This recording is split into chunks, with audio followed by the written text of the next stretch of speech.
किताब मुकद्दस में से 12वें ज़बूर की तिलावत। ऐ खुदावंद बचा ले, क्योंकि कोई दीनदार नहीं रहा और अमानतदार लोग बनी आदम में से मिट गए।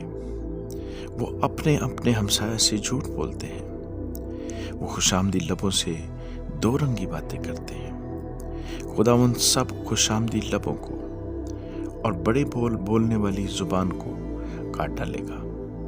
वो कहते हैं, हम अपनी जुबान से जीतेंगे, हमारे होंठ हमारे ही हैं, हमारा मालिक कौन है? गरीबों की तबाही और मस्कीनों की आह के सबब से खुदावंद फरमाता है कि अब मैं उठूंगा और जिस पर वो पुकारते हैं उसे अमन व अमान में रखूंगा।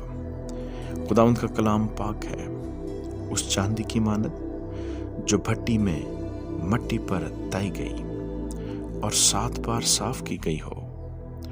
तू ही ऐ खुदावंद उनकी हिफाजत करेगा, तू ही उनको इस पुष्ट से हमेशा तक बचाए रखेगा। जब बनी आदम में पाजीपन की कदर होती है तो शरीर हर तरफ चलते फिरते हैं। आमीन।